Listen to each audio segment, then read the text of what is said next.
Hello students, आप सभी का स्वागत है नारायणा लर्निंग इंस्टीट्यूट पर। नारायणा लर्निंग इंस्टीट्यूट ही आपका एग्जाम साथी है। तो स्टूडेंट्स, आज मैं आप सभी के सामने उपस्थित हूँ जयशंकर प्रसाद जी का जीवन अथवा साहित्यिक परिचय लेकर कि इसको हम अपने बोर्ड कॉपी में कैसे लिखें और कैसे पूरा अंक पा सकें। कक्षा 10 और कक्षा 12 दोनों विद्यार्थियों के लिए इम्पोर्टेंट है। क्यों? क्योंकि कक्षा 10 में भी जयशंकर प्रसाद जी हैं और कक्षा 12 में भी जयशंकर प्रसाद जी हैं। ठीक है, तो इनका जीवन परिचय बहुत ही मोस्ट इंपॉर्टेंट है जयशंकर प्रसाद जी, क्योंकि इनके नाम पर ही प्रसाद युग पड़ा है, इसलिए इनका जो जीवन परिचय है बहुत ही इंपॉर्टेंट है। जो क्लास 10th में है उसमें लिखा है इन्होंने ममता नामक एक रचना लिखी है। ममता नामक एक रचना लिखी है जो आती है गद्य में। ठीक, कक्षा 12 में भी इन्होंने लिखा है। कक्षा 12 में इन्होंने पद्य में लिखा है। इन्होंने पद्य में एक रचना लिखी है जो है गीत और श्रद्धा मनु। गीत और श्रद्धा मनु से आप परिचित होंगे अगर आप क्लास 12th में हैं। ठीक है, तो ये जो पार्ट है ये बहुत ही इम्पोर्टेंट है, क्योंकि इसमें जयशंकर प्रसाद जी का नाम है और इनका प्रसाद युग से इनका युग भी है। ठीक है, तो ये बहुत ही मोस्ट इंपॉर्टेंट है फॉर यूपी बोर्ड एग्जामिनेशन के लिए। ठीक है, तो अगर आप 2022 में बोर्ड एग्जाम देने जा रहे हैं तो आपके लिए बहुत ही इंपॉर्टेंट है। तो आइए जानते हैं इस वीडियो में कि कैसे लिखना है और कैसे आपको पूरा अंक मिलने वाला है।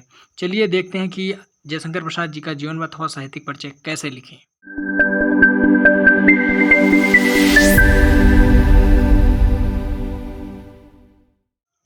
तो अब आप सभी को जयशंकर प्रसाद जी का जीवन परिचय इस तरीके से लिखना है जैसे कि मैं लिखा हुआ हूँ कि पहले इनका आपको संक्षिप्त परिचय लिखना है। उत्तर नंबर डालने के बाद आपको इनका संक्षिप्त परिचय लिखना है। संक्षिप्त परिचय लिखने के बाद इनका नाम, जैसे कि नाम है जयशंकर प्रसाद, पिता का नाम देवी प्रसाद, जन्म 30 जनवरी सन 1890। कहीं कहीं पर 1890 दिया गया है और कहीं कहीं पर इनका 1889 भी दिया गया है। ठीक है, तो आप अगर अपने किताब में जो है आपका उसमें 1889 दिया गया है। ठीक है, तो इसमें से आप दोनों भी लिख सकते हैं, लेकिन एक आपको लिखना है, चाहे आप 1890 लिखें या 89। हमारा मानना है कि आप 1889 लिखें, क्योंकि आपके बुक में वही दिया गया है।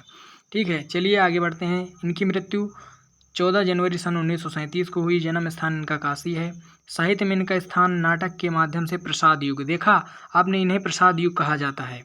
ठीक है, इनकी जो कृतियां हैं 2-3 आपको लिख देनी है, जैसे कि तितली, आंधी, कामायनी आदि। इस तरीके से आपको इनकी कृतियां संक्षिप्त परिचय में आपको लिख देना। आगे आपको लिखना है इनका पूरा परिचय, जैसे कि जयशंकर प्रसाद जी का जन्म सन 30 जनवरी 1889 में काशी के सुघनी साहू नामक एक प्रसिद्ध वैश्य परिवार में हुआ था। उनके यहाँ तंबाकू का व्यापार होता था। उनके पिता देवी प्रसाद और पितामह शिवरत्न साहू थे।